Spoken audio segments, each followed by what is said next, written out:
শুভ জন্মাষ্টমী সবাইকে। সবার বাড়িতে নিশ্চয়ই জন্মাষ্টমী পালন করা হয়ে গিয়েছে, কিন্তু আমার বাড়িতে জন্মাষ্টমী আজকে মানে মঙ্গলবারে। তো যাই হোক, আমি আজকে তোমাদের সাথে যেটা শেয়ার করব সেটা হচ্ছে এই ছোট্ট একটা গোপাল সোনাকে দেখতে পাচ্ছ, এর অঙ্গরাগের ভিডিও। এই গোপাল সোনাটা কিন্তু আমার না, এটা আমাকে একজন দিয়ে গিয়েছে, বলেছে আমি যেন একে সুন্দর করে সাজিয়ে দিই। তো সেটাই তোমাদের সাথে শেয়ার করব। তো সে আমাকে বেশ কিছুদিন আগে রাত্রেবেলা এনে দিয়ে গিয়েছিল, তার সাথে তার ছিল রাতের খাবার, আর এই রকম একটা সুন্দর জাম্পস্যুট পরেছিল আমাদের গোপুসোনা। তা আমি প্রথমে ভীষণই ভয় পাচ্ছিলাম, কিভাবে করব, কিভাবে রাখবো, আবার রেগে যাবে না তো, সেই সমস্ত ভাবনা চিন্তা নিয়ে ভাবলাম না শুরু করি। তো সবার প্রথমেই আগে আমি যেটা করেছি সেটা হচ্ছে নিজেকে ভালো করে পরিষ্কার হয়ে গেছিলাম, স্নান করে নতুন জামা পরে তবে গোপুসোনাকে অঙ্গরাগ করতে বসে পড়েছিলাম। তো এই যে দেখো, এখানে পুরনো কিছু দেখলাম রঙগুলো ছিল, সেগুলোকে ভালো করে পরিষ্কার করার চেষ্টা করলাম। তো কিছু উঠেছে, কিছু ওঠেনি। তো আমি খুব একটা বেশি টানা হ্যাচড়া করিনি। তো প্রথমেই যেটা করলাম সেটা হচ্ছে আমি এখানে গোপুসোনার চোখগুলোকে হোয়াইট কালার করে দিয়েছিলাম, যাতে কিনা চোখের যে আমি ড্রয়িং করব সেটা যাতে একেবারে সুন্দরভাবে ফুটে ওঠে। তো তারপরে একে একে কিন্তু আমি রং করা শুরু করেছিলাম। তো প্রথমে যখন আমি কাজটা শুরু করছিলাম তখন কিন্তু আমার ভীষণ ভয় লাগছিল। ভাবলাম যে আমাকে অঙ্গরাগ করতে দিয়েছে তার আবার পছন্দ হবে কি হবে না। তারপরে ভাবলাম যে চলো, গোপুসোনা নিজেই নিজেরটা ঠিক বুঝে নেবে, যে আমি যেহেতু মন থেকে করছি সেই জন্য তার নিশ্চয়ই পছন্দ হবে। তো এই যে দেখো, আমার কিন্তু চোখটা এখানে কমপ্লিট হয়ে গিয়েছে। আমি তো একেবারে চোখ দেখে ভাবলাম যে এটা আমি তৈরি করেছি, ভাবতেই পারছি না। যাই হোক, ওনার উপরে ছেড়ে দিয়েছিলাম যেহেতু, সেই জন্য হয়তো এত ভালো লাগছে।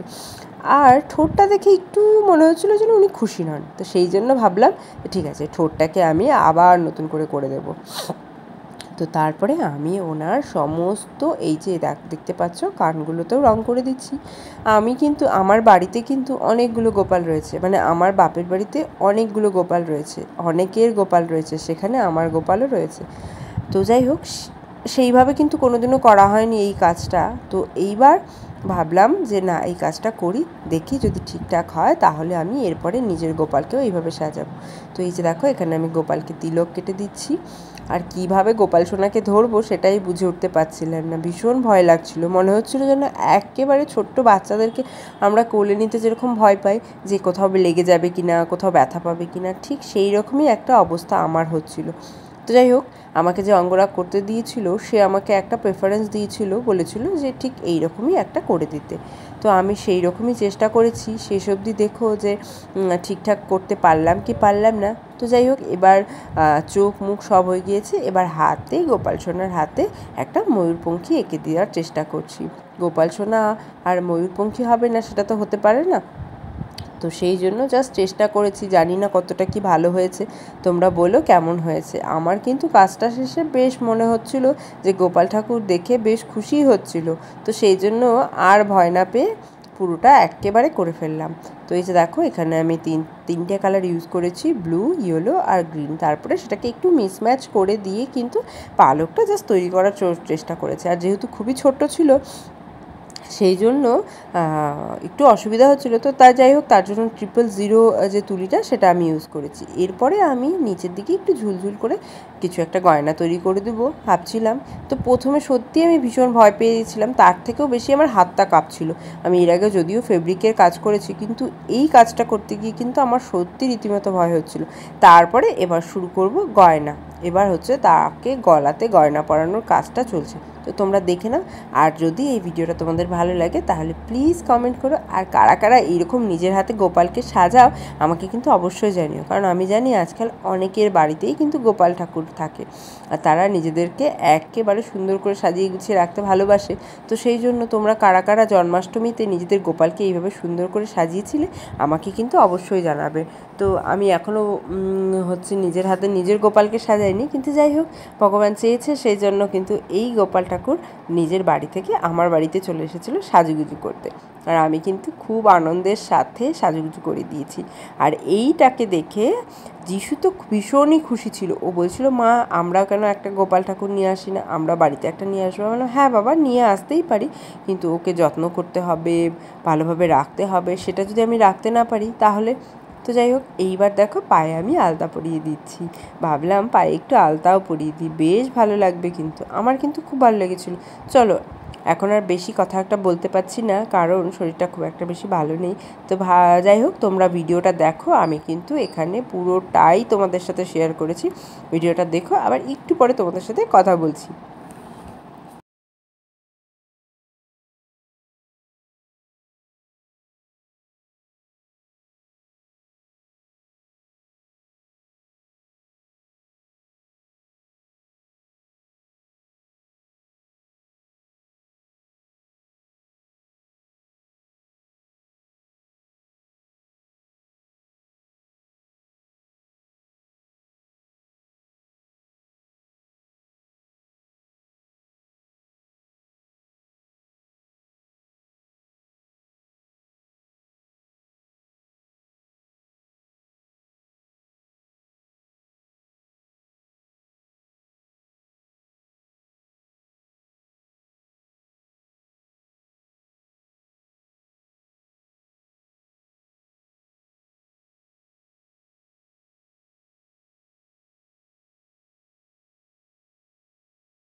এইবার গোপাল ঠাকুরের চুলটা আমি ড্র করছি। আর এই যে দেখো, খুব নিখুঁতভাবে কিন্তু কাজটা করতে হয়েছিল, যেহেতু একদম ছোট্ট গোপাল ছিল, তাই জন্য খুব একটা বড় বেশি আর্ট করলে তো ভালো লাগবে না, সেই জন্য অল্প অল্প ছোট ছোট করে আর্ট করার চেষ্টা করেছি, যাতে কিনা একেবারে সুন্দর লাগে। তো এই যে দেখো, মোটামুটি কিন্তু আমার কমপ্লিট হয়ে গিয়েছে। এবার যেটা করব, এটা কিন্তু আমাকে শোকাতে হবে। শোকানোর পরে এটার উপরে আমি বার্নিশ লাগিয়ে দিয়েছি, যাতে কিনা এই রঙটা বহুদিন থাকে, মানে এই সাজটা বহুদিন থাকে। তো যাই হোক, ফাইনালি কিন্তু আমার অনেকটা সময় লেগে গিয়েছিলো এই ছোট্ট একটু কাজ করতে। তো এখন উনি কিন্তু একেবারে রেডি হয়ে গিয়েছে বাড়ি যাওয়ার জন্য। তো বাড়ি এখনই যাবে না, বাড়ি উনি যাবেন কালকে। আজকের রাতটা উনি আমার বাড়িতেই থাকবে, কিন্তু আমার ভীষণ ভয় হচ্ছিল যে উনি আমার বাড়িতে ভালো থাকবেন কিনা। তো যাই হোক, সকাল সকাল তোমাদের সাথে দেখো সমস্ত কাজ কমপ্লিট করে এই যে দেখো, ফাইনালি এইটা হচ্ছে গোপাল সোনার লুক। আর তোমরা জানিও কেমন লেগেছে, আমার কিন্তু ভীষণ ভালো লেগেছে। আর নিশ্চয়ই আজকে জন্মাষ্টমীতে উনি ওনাকে এই সাজেই পুজো করেছে। তো সেই জন্য আজকের ভিডিওটা আমি এখানে শেষ করছি। এরপরে আমার গোপাল সোনার অঙ্গরাগ করলে তোমাদের সাথে সেটা অবশ্যই শেয়ার করবো। টাটা।